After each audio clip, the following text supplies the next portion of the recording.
Dirigida por Sean Penn, la producción se lanzó a seguir el itinerario de Christopher Johnson McCandless, el entusiasta excursionista que había emprendido un viaje colosal en 1990, de cuya interpretación se hizo cargo el comprometido Emil Hirsch.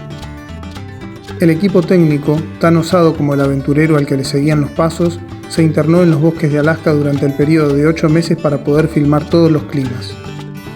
El autobús mágico, el 142 de Fairbanks City, un antiguo International Harvester, que albergó a Chris durante los 4 meses de su estadía en Alaska, fue visitado y fotografiado por el equipo, guiado por el diseñador de producción, Derek Hill.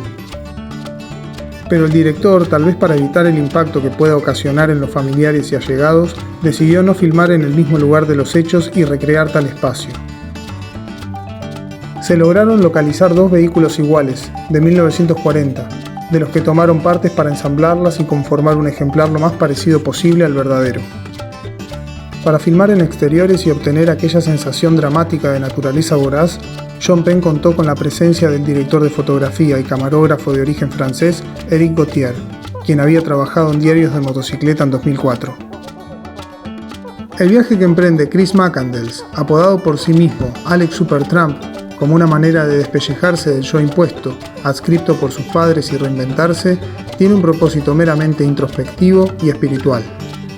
Disconforme con la vida en sociedad, crítico con las instituciones, sobre todo con la familiar, Alex va en busca de su yo interior, verdadero, libre, en contacto directo con lo natural y lo salvaje, como queriendo volver a lo primitivo de la especie humana y hallar ahí sus raíces fecundas.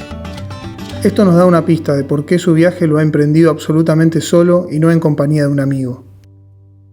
Fuera de dudas está que nuestro protagonista no era un antisocial o un misántropo. Hay varios testimonios que afirman que Chris mantenía un trato de suma cordialidad con la gente, generando vínculos. No existe nadie que lo haya conocido y no hable de su persona con afecto, cariño y preocupación por la firmeza de sus propósitos y las condiciones en que intentaba realizarlos. Empecinado en encontrar la libertad en la naturaleza salvaje, Alex se despojó de todos sus bienes materiales, como si ellos lo anclaran en la tierra llana y le impidiesen volar hacia las altas cumbres de sus ideales. Tal es así que terminó donando todos sus ahorros, una suma que ascendía a $24,000. Abandonó el auto que le habían regalado sus padres y quemó unos pocos billetes que le quedaban en el bolsillo. Esta especie de ascetismo cristiano, al mismo estilo que lo había practicado Tolstoy, es propio de un inconformismo romántico naciente de una clase relativamente acomodada en los tiempos que corren. Resulta raro imaginar que a quien le cueste tanto subsistir, no tenga para comer o no estén cubiertas sus necesidades básicas, ande por ahí quemando dinero y sienta tanto desprecio por lo material.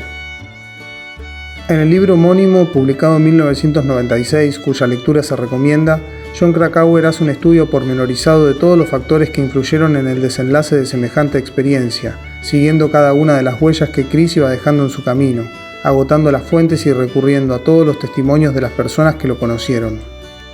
La película toma la estructura del libro, no sigue un orden cronológico y trata de reflejar con imágenes todo el profuso y detallado material con el que cuenta.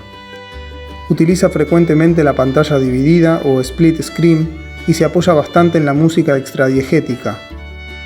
Incluye 11 canciones de Eddie Vedder, compuestas especialmente para la película, que sirven para que todo sea mucho más digerible, dando la impresión a veces de estar viendo un videoclip, amortiguando secuencias extensas en donde no se pronuncia una sola palabra, en donde prime el vacío del silencio y los sonidos huecos y lejanos de la inmensidad.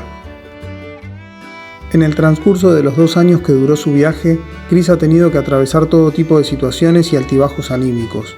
Se tuvo que proletarizar temporalmente, trabajó en el campo y en un local de comidas rápidas. Fue alternando entre largos periodos de socialización y otros de absoluta soledad.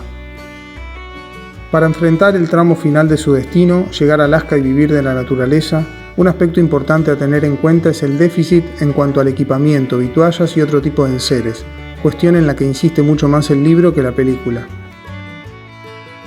Chris llevaba puestas unas botas que no eran impermeables ni termoaislantes, y con respecto a la comida, solo estaba provisto de 5 kilos de arroz. Una vez instalado en el autobús mágico, al que encontró azarosamente, su alimentación se compuso de ardillas, puercoespines, perdices y otros tipos de caza menor. Estos animales le proporcionaron una cantidad muy baja en calorías, inferior a la que su cuerpo iba quemando diariamente, por lo cual sufrió una considerable pérdida de peso. El actor principal, Emil Hirsch, tuvo que hacer un gran esfuerzo, no solo para interpretar escenas que requerían cierta destreza física en un entorno climático adverso, sino por tener que mantener una dieta estricta durante 8 meses, cuyo resultado fue haber bajado 18 kilos. Un hecho clave ocurre en la vida de Chris el 9 de julio. Tanto en el libro como en la película se describen los sucesos dramáticamente. Nuestro protagonista logra cazar un alce, muchísima carne para un hombre solo. El método empleado para conservarla no le da resultado. Los restos del alce se llenan de moscas y gusanos, siendo finalmente aprovechados por los lobos. 5 días después, Chris escribe en su diario: «Desearía no haber disparado al alce. Es una de las peores tragedias de mi vida». Después de atravesar una profunda pero corta depresión, Chris arroja un balance positivo de toda su experiencia. Apoyándose en las palabras de Thoreau, escritas en Walden o La vida en los bosques, comienza a entender al vegetarianismo como un modo de alimentación vital. El 14 de junio, el viajero de Atlanta reconsidera la posibilidad de regresar. Tomando su registro de notas, trasunto en el libro de Krakauer, Chris escribe: «He vuelto a nacer, es el despertar de mi existencia. La vida auténtica acaba de empezar». Rescata una frase de Tolstoy escrita en Felicidad conyugal, otro de los libros que componían su biblioteca ambulante: «La única felicidad segura en la vida es vivir para los demás». Siente que es hora de volver a la sociedad convertido en un hombre nuevo, depurado de los vicios y prejuicios que residen en ella. Krakauer relata que el 3 de julio vuelve a cargarse la mochila a la espalda, para recorrer los 30 kilómetros que lo separan del tramo mejor conservado de la senda de la estampida. Cuando llega a las orillas del río Teclanica, el panorama es muy distinto a como era cuando lo cruzó en el mes de abril, en el que el agua todavía conservaba ciertos bloques de hielo y su profundidad apenas le alcanzaba las rodillas. En julio, el río se presenta indómito y acaudalado, imposible de vadear para una persona que además le tenía miedo al agua.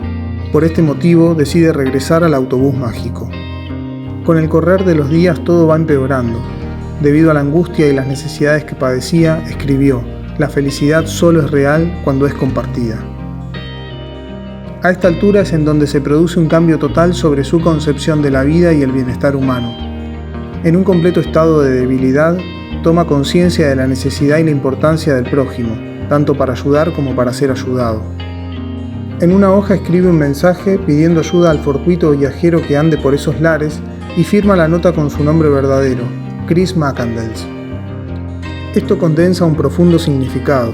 De ser aquel viajero solitario que solo anhela aislarse de todo el mundo, se reconcilia consigo mismo, con su nombre, su historia y su pasado. La película esboza un hipotético deseo de reencuentro con sus padres, uniéndose los tres en un abrazo reparador.